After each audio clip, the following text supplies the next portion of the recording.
welcome to week 4 of Keep Riding. And today we're going to do my very favourite session of them all. Well, possibly with the exception of next week. However, we are going to be looking at nervous system regulation today. And it's one of my favourite topics because it's so darned practical. So I'm going to go over to my mat. I'm going to turn the music down a little bit and we'll get started. Okay, see you in a moment.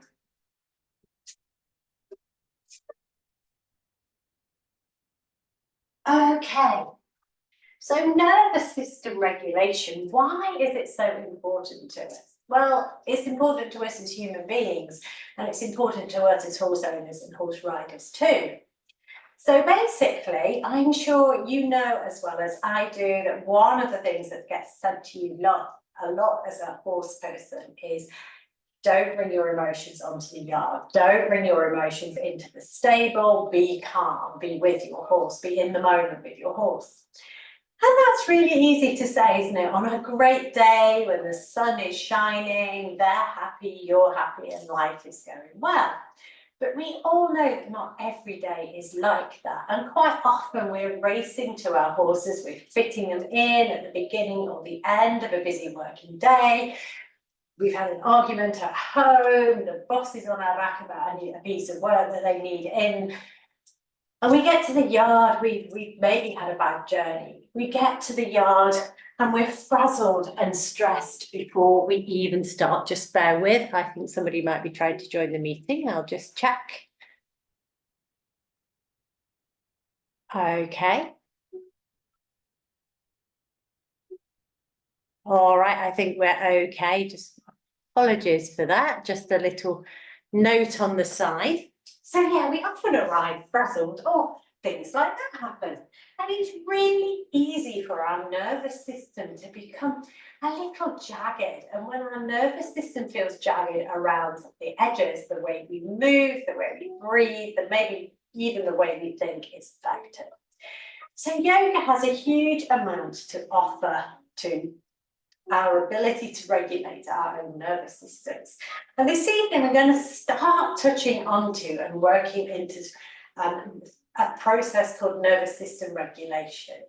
It's based around a theory called polyvagal theory, and I'm not even going to attempt to go into detail on polyvagal theory this evening. That's a whole course that I'll be issuing soon, all of its own.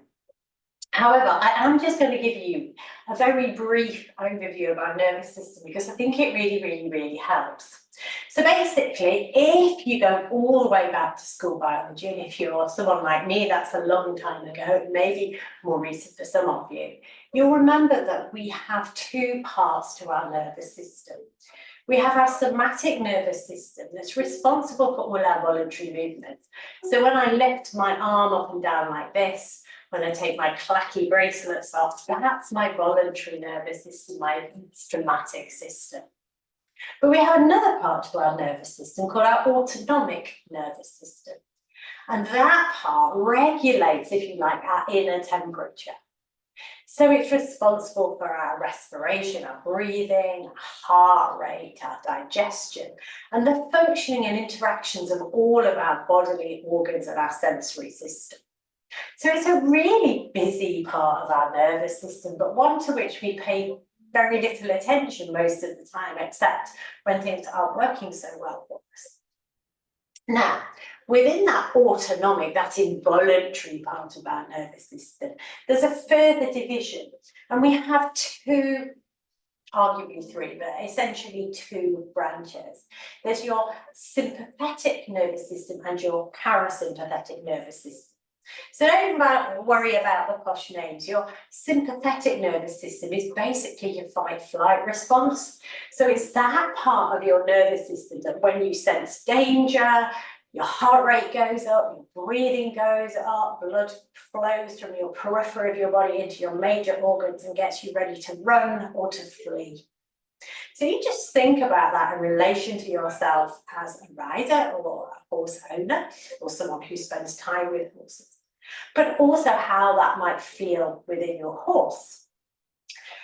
The other part of our nervous system is known as our parasympathetic nervous system, and that's the part of our nervous system that's responsible for our rest and digest.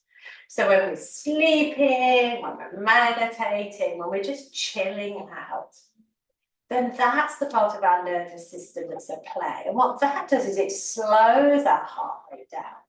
It slows down our system so that we're able to properly digest and process our food and to gain maximum energy from the nutrients that we take on board. And that our respiration, that deep cellular exchange of energy, functions at its maximum potential. So that sounds like a really nice place to be. But actually, most of the time, we want to be somewhere between red danger and total chill out. I mean, after all, it wouldn't be really cool, would it, to be falling asleep when we were driving the car?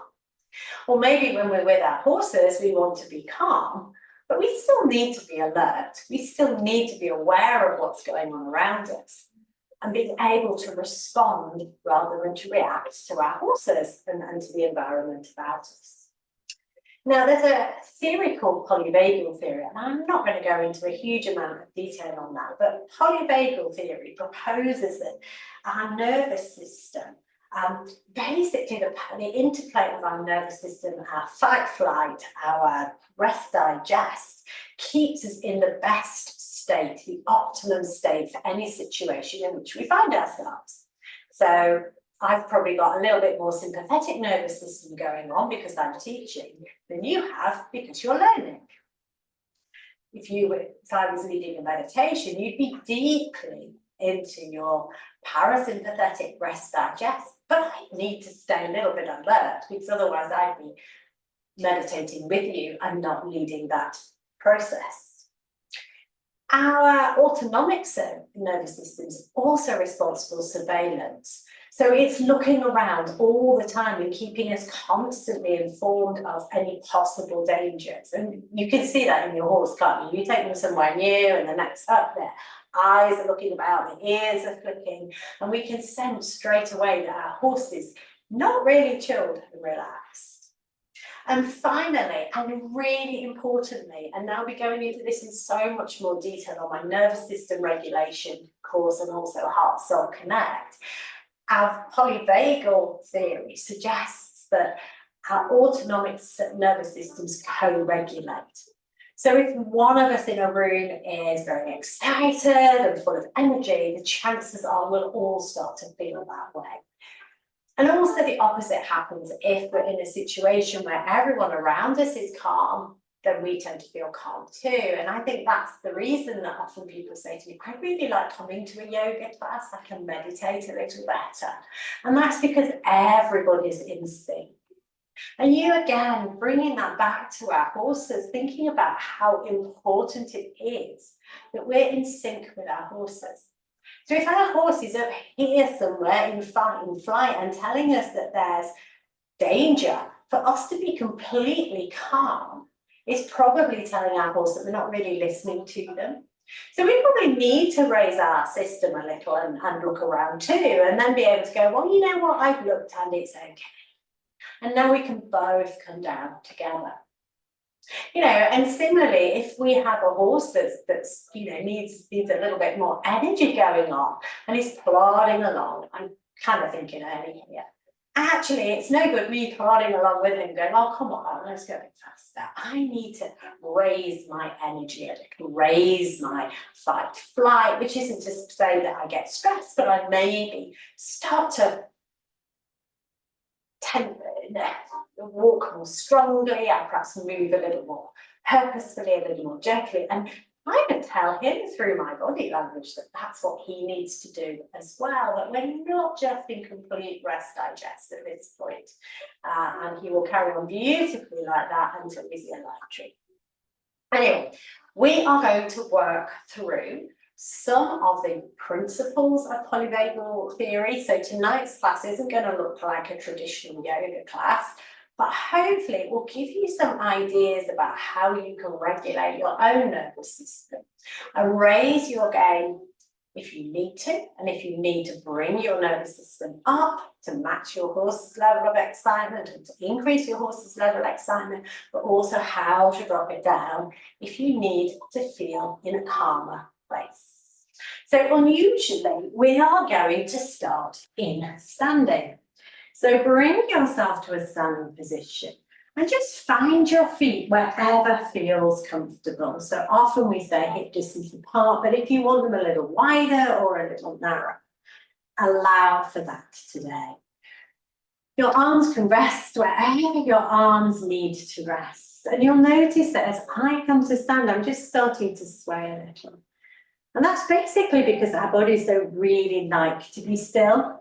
And to behold ourselves completely still, particularly when we first come into practice or first climb out of the car, is really, really challenging for us. So I'm going to allow a little swaying. So 3 of the things, the physical practices that really help to regulate and soothe our nervous system are bouncing, tapping, and swaying or rocking. So just allowing a little softening in the legs maybe. Allow that sway to get a little bit bigger. Perhaps we start to engage the shoulders and the back in that sway. And perhaps even bringing the arms around, knocking on heaven's doors, a little move that is used in Tai Chi and yoga and in many, many practices. And it's a great way to open into the body. So just allow your movement to flow. And it can be as large and as small as your body wants. Maybe you bring the head and the neck in, maybe the arms fling quite wide. I often say to my students, remember when you were a kid and you really wanted the ice cream, your hands kind of wouldn't be still and your body kind of went wriggly. That's the sort of feeling we're looking for. So we're just moving the arms, maybe allowing our hands to tap into our body. So you can hear me tapping against my hips. Maybe I bring my taps a little higher to the kidney area and starting to stimulate our Jing, our inner energy. So in traditional Chinese medicine, our Jing is our essential energy. Maybe we even tap into our chest, our heart, back to center, back to the hips, and gradually allow that movement to settle. And let it settle by itself. And just notice how long it takes before you can find your stillness. And as we're going to do all the way through today's practice, just take a moment to notice how you feel. Maybe there's a tingle of energy in the arms, the shoulders, the legs. Maybe you notice a change in your breathing or your posture. But just tune into your body and how it is right now. And bringing your feet so your toes are pointing to the front, soften your knees. And we're just going to start a little bounce. So a little soft bouncing on the knees. Up and down, and you don't have to be too prescriptive about it. If there's a little side to side in there, that's cool too. If you want to get the arms involved, bouncing the arms, bounce the arms. If you feel the shoulders edging for a movement, the knees, the hips, the head nodding, however this feels. And you can bounce as lightly or as heavily as you like. I'm quite a slow, rhythmic, deep bouncer, but some people are higher and faster. Just allow your body to bounce. Imagine you're on a little trampoline. Little rock and sway. And then when you've had enough bouncing, again, bring the body back to stillness. And notice how you feel right now.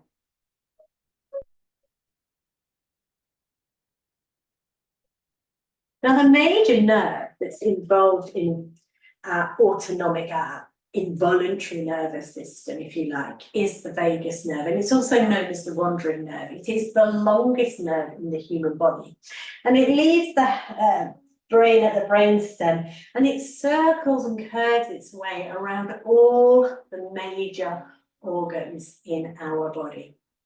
So we're going to have a little explore of our vagus nerve, and we're going to use a process called tapping.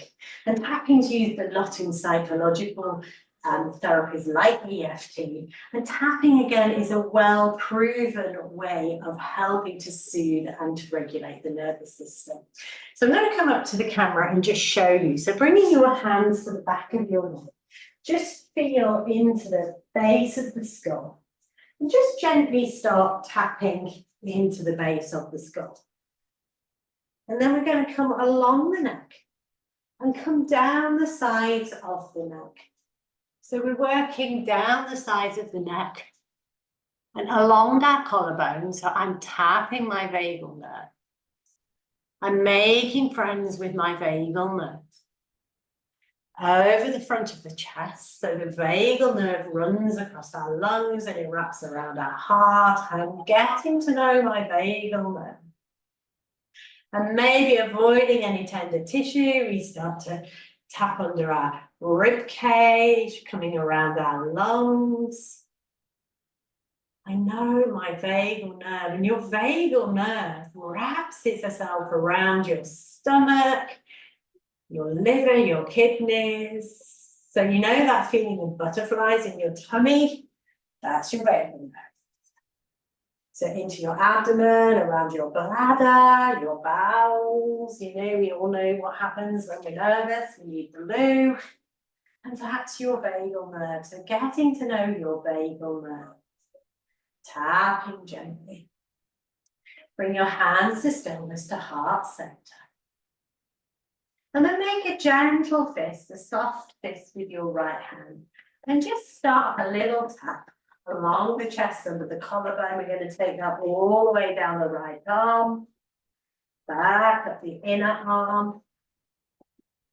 Couple more times down the right arm, back up the inner arm, all the way down and back up. And again, making a soft fist with the opposite hand, we'll take that down the opposite arm. Switching the arm over. And just carrying on that tapping. You can be as hard or as soft as you like, as fast or slow. Maybe you prefer an open palm. And when you've taken that, maybe we start to tap all around the lungs, the chest, the back, under the rib cage. And we're going to go down the left leg and back up. And down the right leg. And back up. And you can keep tapping for as long or as little as you like. But again, come to rest when you're ready. And just notice how you feel.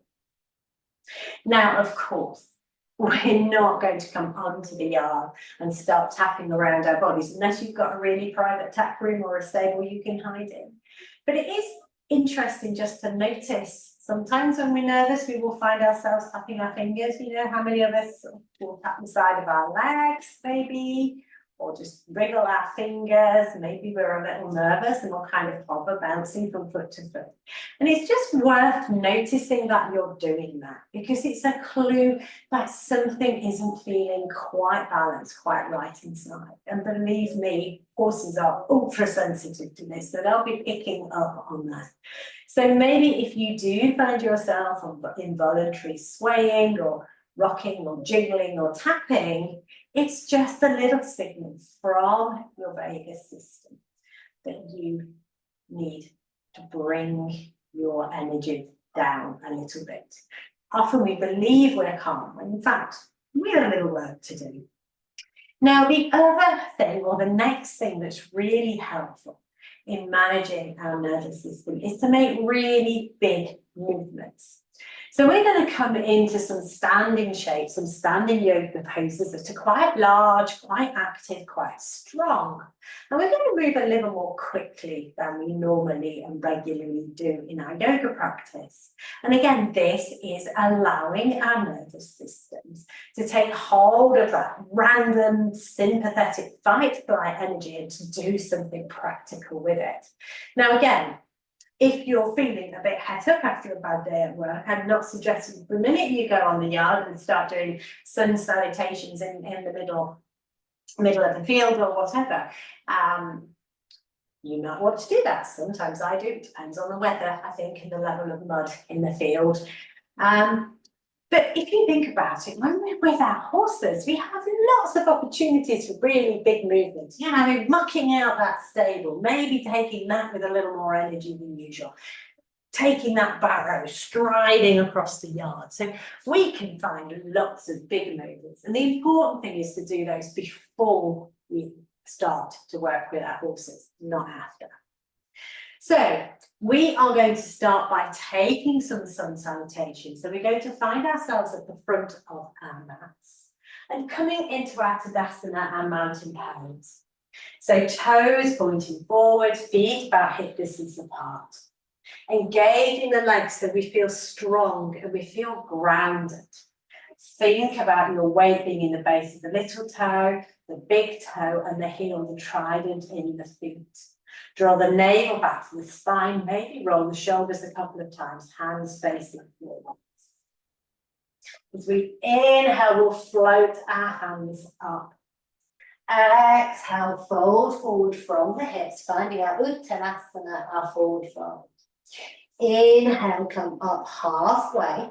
Keep your gaze towards the ground, your neck neutral. Exhale, fold. Step back with the right leg. Draw the heart forwards. Back to our dog. Pushing away from the hands, keeping the knees bent, remembering that dog is all about a flat back. On our next inhale, we roll forward to top of the push-up or to half plank. Untuck the toes, wherever we are. Exhale to come gently to the ground. Inhale, roll the shoulders. Lengthen through the front body, finding our cobra. Tuck the toes. Push back into our dog. Bend the knees. Take the left foot forward. Bring the heart through. Right foot forward. And roll all the way to the top. Exhale, hands to heart center. And we'll take that to the other side. So inhale, float the hands. Exhale to fold. Step back with the left foot this time, draw the heart through. Step back to the right foot, downward dog. Rolling forward into plank, top of the push-up. And either coming to half plank, chest to the ground, or dropping gently to the ground. Roll the shoulders, find our cobra or our up dog. And then finding our way back through tabletop or directly to downward dog. Inhale, step the left foot forward, right foot joins it. Coming up halfway, fold back down. And rolling all the way up. Exhale, hands to heart center. So we'll take another 2 rounds of that, one each side. So finding your Tadasana to start. Inhale, float the hands. Exhale to fold Uttanasana. Stepping backwards with the right foot, draw the heart through. Step back with the left foot, downward dog or tabletop. Inhale, come forwards, plank or half plank. Exhale, lower to the ground. Roll the shoulders, finding cobra or up dog. And exhale, coming back to dog, maybe going through tabletop. This time bringing the right foot forward, heart through. Stepping forward, left foot to join it. Rolling up all the way. Exhale, hands to heart center. Last time, inhale, float the hands. Exhale, folding forwards. Stepping back with the left foot, draw the heart through. Back with the right, finding downward dog. Coming forward into plank or to half plank. Dropping down, knees, chest, chin. Rolling up to cobra. Water up dog. And either pushing back through the tabletop or going straight to downward dog. Bringing the right foot through, lift the heart, left foot joins it, and rolling all the way back to the top, hands to heart center. Take a deep breath in and a long breath out. Ignore me turning around so I can talk to you. And just take a moment to notice how you feel. I'm going to carry on with some of those larger movements coming into a warrior sequence. So really starting to work into that physical body.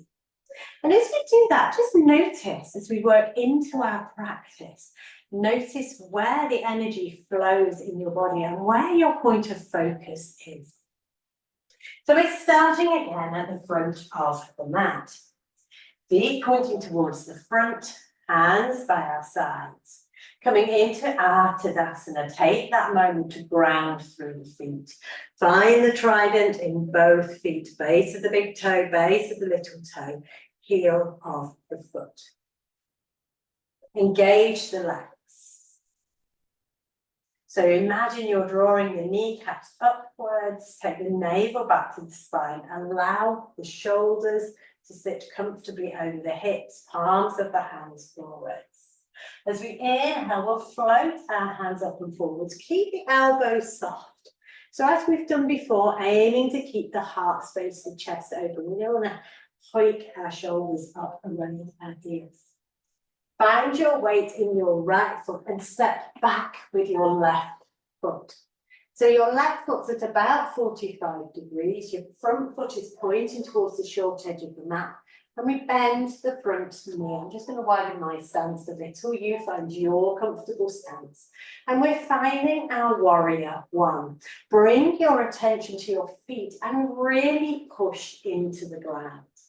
Imagine you're trying to slide your feet together, but you can't do it. So there's strength in the legs. As we inhale, we're going to float upwards and pivot. So that our left foot comes to 90 degrees. I'm just widening my stance a little bit. And our hips are now facing the longer edge of your mat if you're on a mat. Heel toe the front foot, so the heel of the front foot faces into the arch of the back foot. Roll the shoulders, bring the palms upright to open through the chest, then flip the hands. Look along the front arm. And once again, bring your attention to your feet. Imagine you are pushing into the earth with such strength that were I to be able to push at you, you would go nowhere. Scissor those legs together. As we inhale, we'll straighten the front knee, bring the arms up overhead, flying warrior. Exhale back down. We're going to keep moving. Inhale up. Exhale down. Inhale up. Exhale down. Finding your warrior two. This time we'll take an inhale to prepare, and as we exhale, we'll bring our front elbow to our front knee. So in this instance, it's our right arm to our right knee, and bring our left arm up and overhead. Take the left arm underneath the ribs between the leg and the arm, and imagine you're rolling your rib cage open. Bring the arm up, and then if it feels good on your body, take a stretch over. As we inhale, we'll rise up and we'll take the counter stretch, bringing our left hand to our left leg at the back, our right arm up and over the top. Look towards the arm. Inhale, rise up through warrior two. And as we exhale, come over into that side angle pose again. So keeping moving. Inhale, rising up. Coming back to our peaceful warrior. Exhale, coming all the way forwards, extended side angle. Holding here 3 breaths.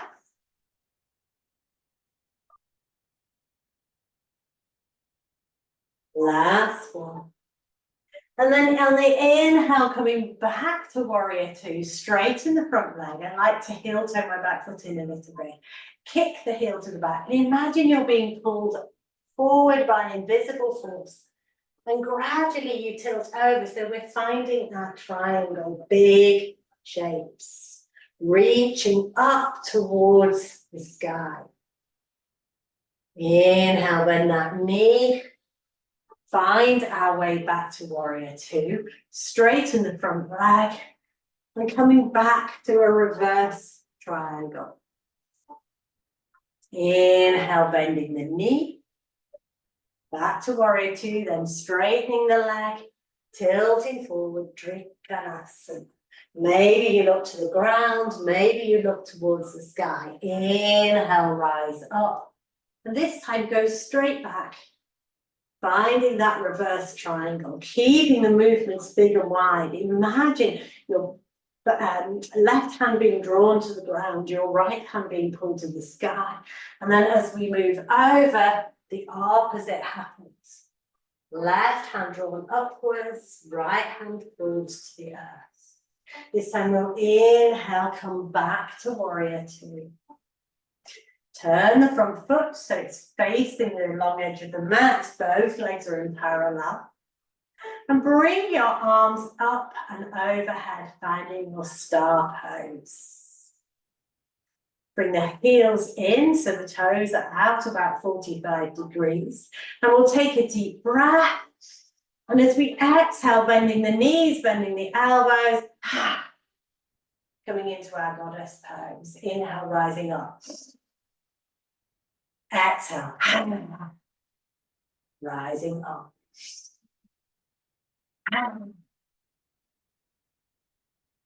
Last time, inhale, rising up.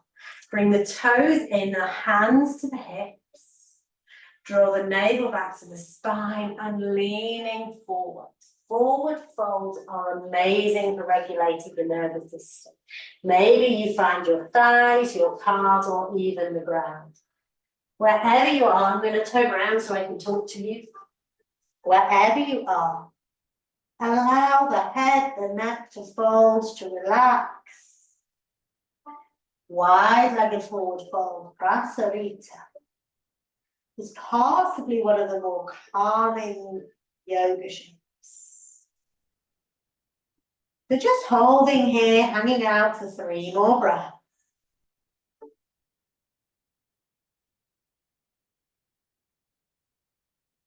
We'll be turning round. And then when you finish your breath, bring your hands to your hips and start to rise up slowly. Find that star. Turn the heels in, the toes out. Taking a deep breath in. Dropping down, bending the knees, bending the elbows. Inhale. Exhale. Last one. Inhale.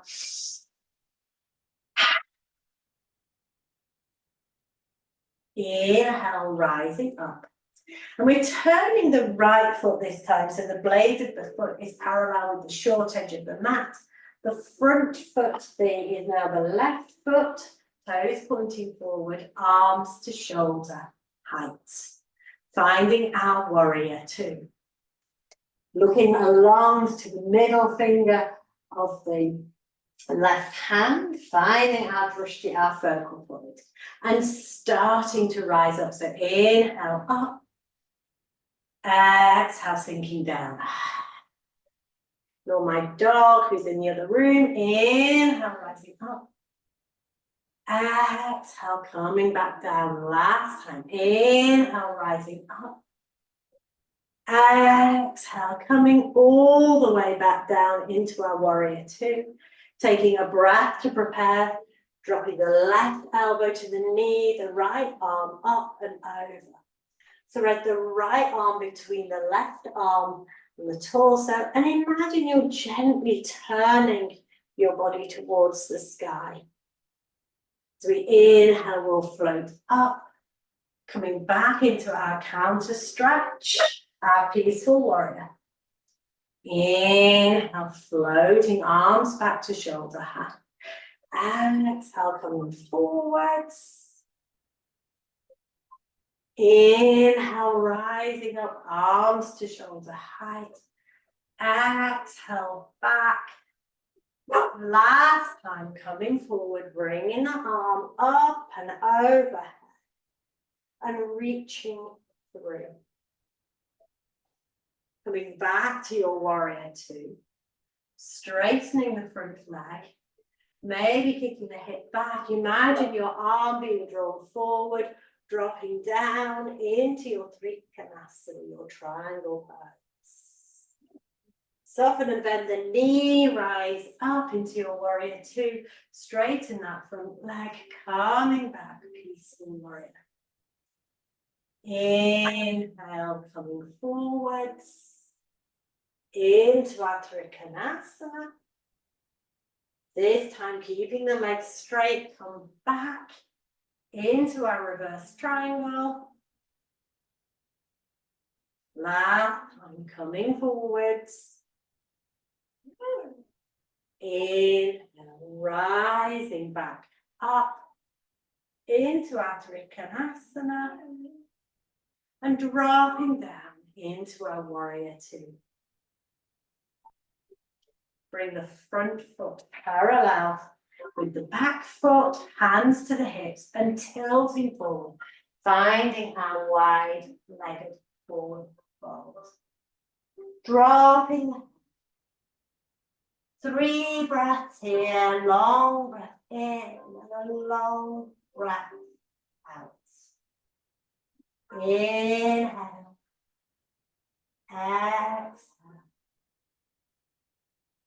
And on your next in-breath, rising up slowly, finding those arms overhead, maybe heel-toe those feet in. Taking a deep breath, and as we exhale, bringing our hands to heart center and starting to bring ourselves down to the ground. Maybe we come into Malasana, heels on the ground, maybe our heels are up. But wherever we are, finding our way to a comfortable seated position.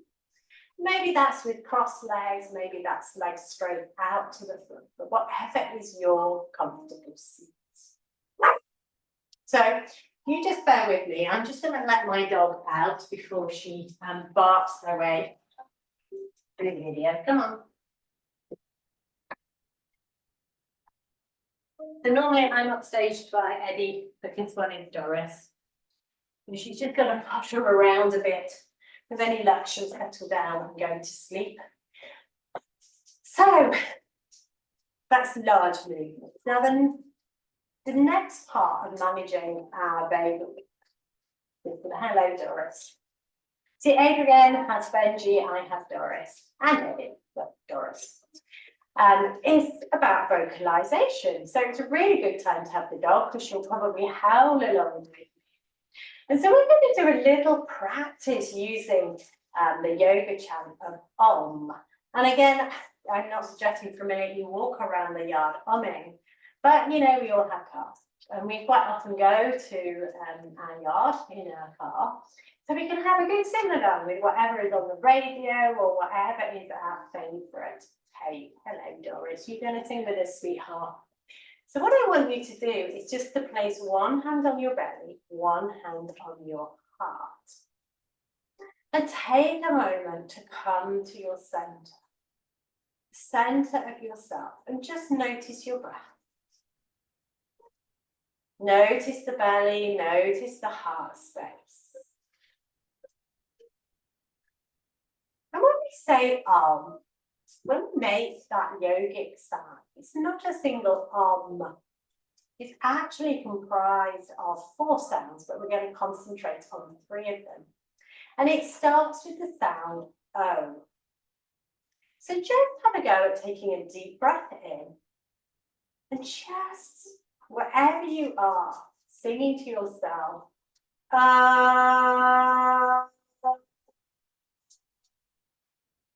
and notice where the resonance is in your hands. So let's take a deep breath in and try that again.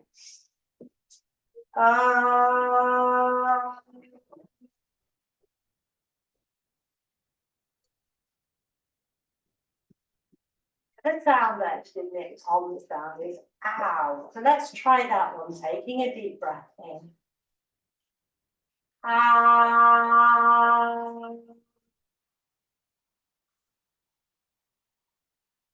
Just noticing where we experience that in our body. The final sound is mm. So again, taking a deep breath in. And, mm.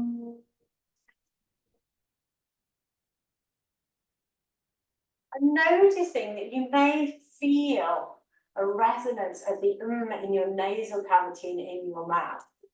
Your vagus nerve surrounds your throat and your voice box. It's one of the reasons why we get a dry mouth and we quite often find ourselves unable to articulate and talk very well when we're nervous.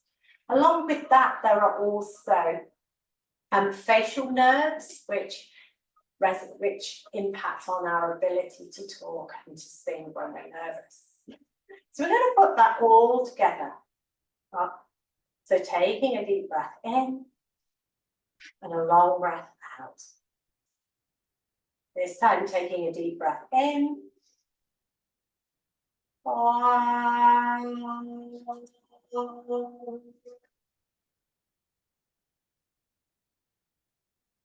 2 more.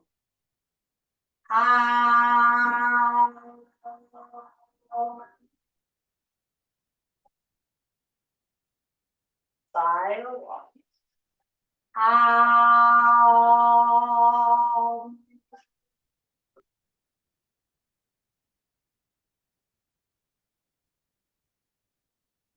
And again, just taking a final gentle pause. And just noticing how we experience that in our body.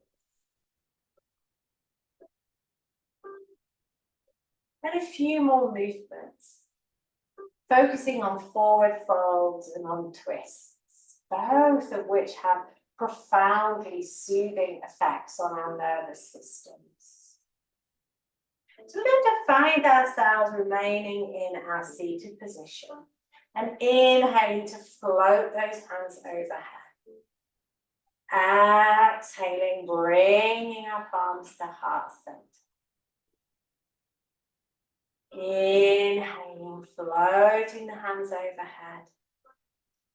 Exhale, hands to heart center. Please ignore my family. They have been asked to be quiet, but clearly that's not on the cards tonight.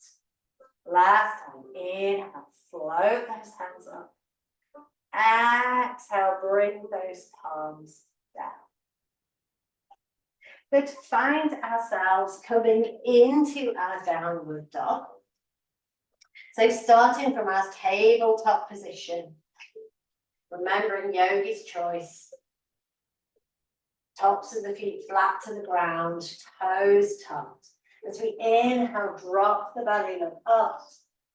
As we exhale, push away, rounding through our shoulders. Thank you, Joe. That's very sweet. Inhale, drop the belly up. Exhale, pushing away, rounding through the shoulders. Last time, inhale, dropping the belly looking up. Exhale, pushing away, rounding through the shoulders, rolling back through our sit bones and pushing ourselves into our downward dog. And through the feet, bending the knees. Rolling forward into our plank. And bringing one knee into the chest, extending it back. Opposite knee, extending it back. 2 more. Knee to chest, back. Knee to chest, back. Knee to chest and back. Knee to chest, back. Pushing back into our dog. Taking our knees wide and sinking our sit bones back over our heels, finding our balasana, our child's pose. 3 breaths. starting to notice the nervous system, the soothing and comforting feel of that forward fold.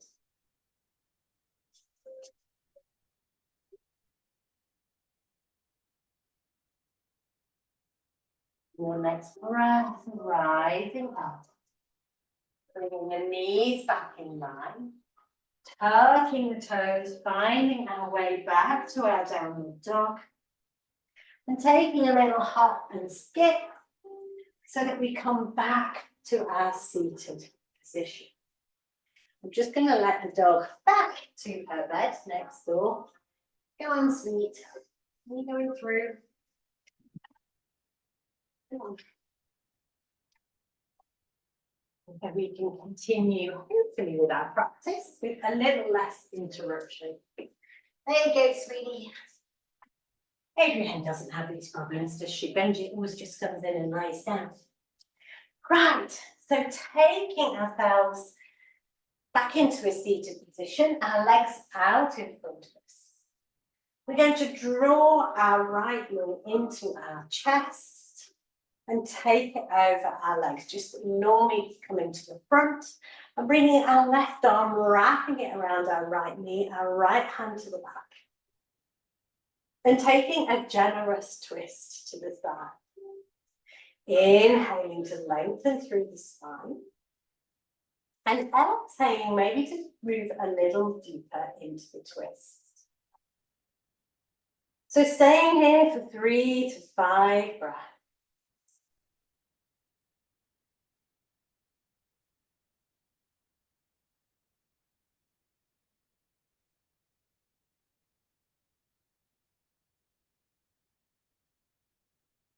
And then bringing the foot over the leg as we unravel, allowing the knee to drop to the side. And taking our Janu Sirsasana, leaning forward to our sweet degree. Noticing how that action of folding forward begins to calm and soothe the nervous system. Allow the head to drop. And consciously breathe into the back body. We'll stay here for 5 breaths.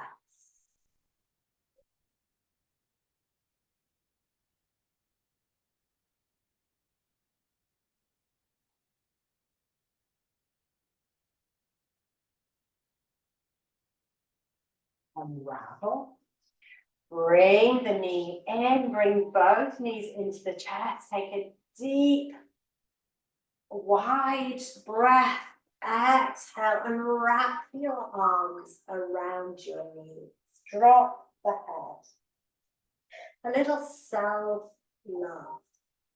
Deep touch, vestibular touch is so important to our well-being. So a huge hug from ourselves or from another person is always soothing and calming to our nervous system.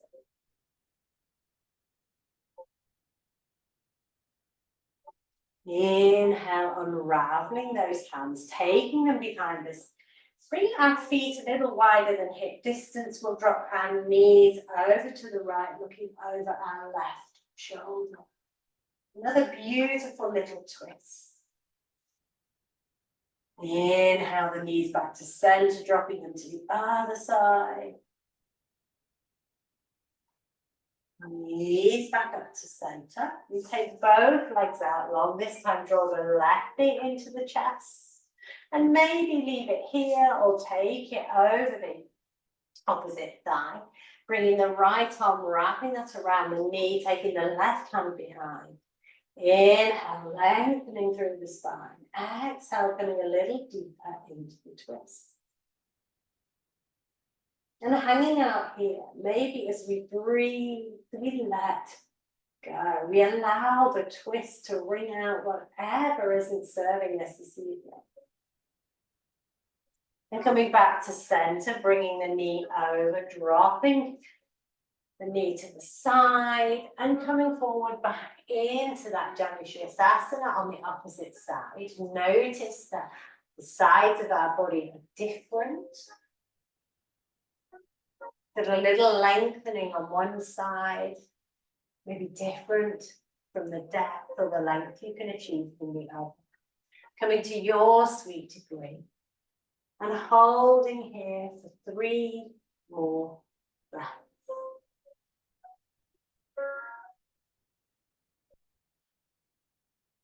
Inhale, bringing that foot back in and resuming to your comfortable seated position. And the last trick we have in our toolkit is our breath. So we've mentioned before that the breath is the only part of the autonomic nervous system over which we can exhibit conscious control.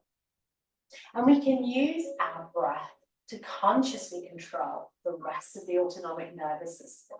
So if we slow down our breath, we slow down our heart rate. If we slow down our heart rate, we start to introduce that rest, that digest, to stimulate the parasympathetic nervous system to soothe the vagal nerve. So we're going to practice a little breath called asamavritti, which means unequal breathing. So we're going to start by breathing into 4 and out to 4, into 4 and out to 4. I'll count you through it. And we're gradually going to raise the exhale, so we're breathing into 4 and out to 8. So find your comfortable place. Maybe you put one hand on your belly, one hand on your heart. And we'll start by taking a deep breath in and filling the entire torso. And a long breath out. And this time we'll breathe into 4. Out to 4. Into 4. Out to 4. Into 4. Out to 4. And adding in this time into 4. Out to 5.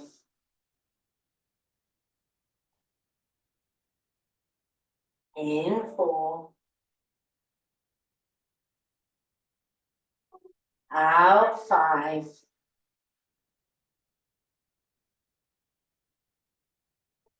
Adding in 4. Out 6.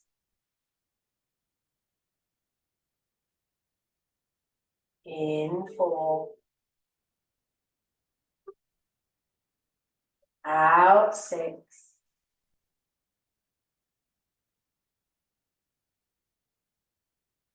In 4. Coming in out 7.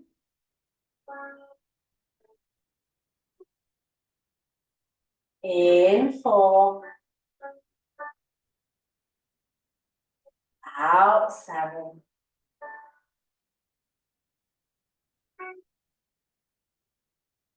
In 4. Out 8.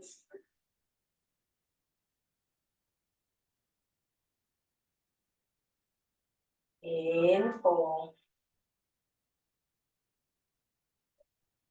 Out 8.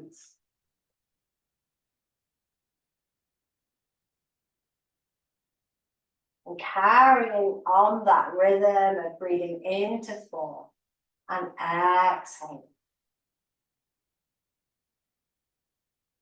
And if you reach 8, you reach 8. If you reach 6, you reach 6. But consciously lengthen the exhale.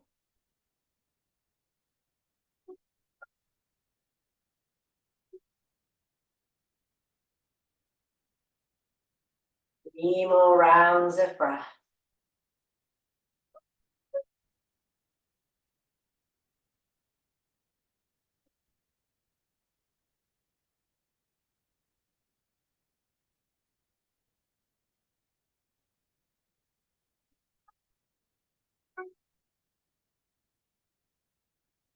Last one.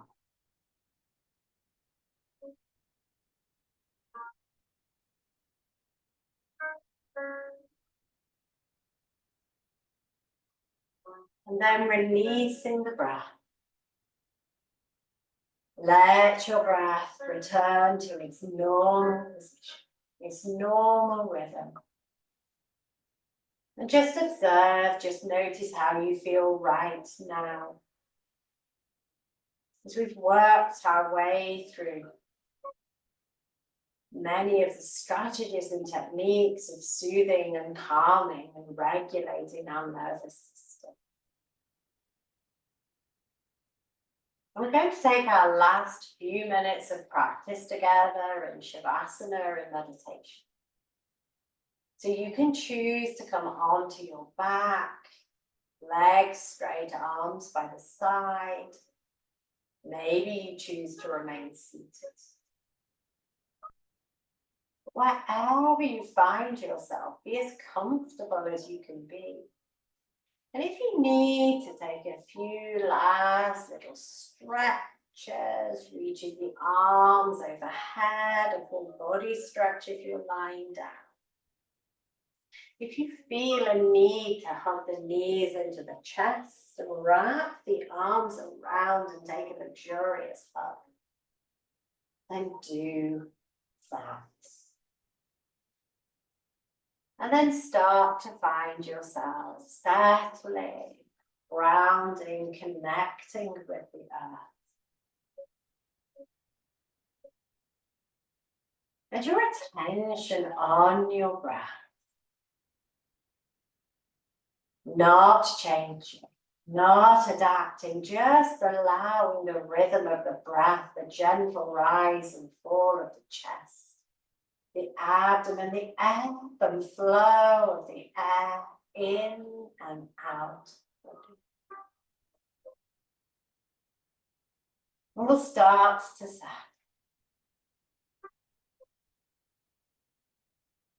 And as we settle, bringing our mind's eye over our practice, and not quite yoga practice, and noticing what we found in our practice, what was unexpected, what was the same, what was new. And maybe we start to draw our mind to settle, to focus it on one aspect of our practice. Perhaps something you found easy and fun, perhaps something you found a little more challenging. Notice where the mind rests. Notice the movement, the shape, the breath that you chose. And just reside there a while. Noticing what that meant to you. The challenge, the release, the rest. And just ask yourself the question, what did I learn from that? What did I learn from that shape? That breath, that movement.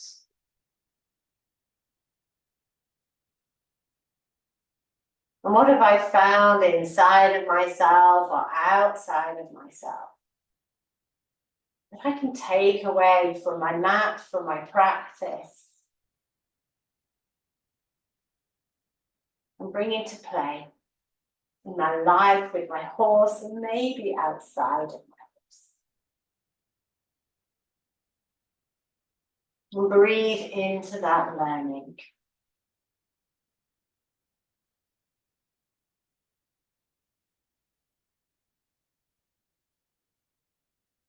And we'll seal our practice in the final breath and allow the hands to come to the ground, drop the chin to the chest. Maybe find a little organic movement in the shoulders, gently awakening the physical body. Draw the spirit back to the heart. May the learning of your body and the learning of your mind and your spirit come together. As we inhale, we'll take one final breath, bringing the arms up overhead. Exhale, bringing your left hand palm down on your heart, your right hand on top. Taking a deep breath in, bow into one another. From my light to my heart to yours. Om Shanti. Namaste.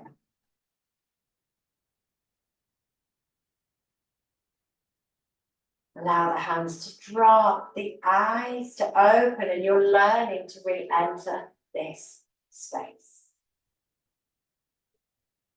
So thank you guys for joining me for a little atypical yoga practice tonight, regulating our nervous system. My apologies for some of the interruptions. That was quite good for demonstrating me trying to manage my nervous system regulation. We have 2 more classes after today. So watch your inbox for today's class arriving, your breath work, and then I will see you next week at the same time, and we will be looking at balance. So I shall see you then. Thank you for joining me, whether that's live or online.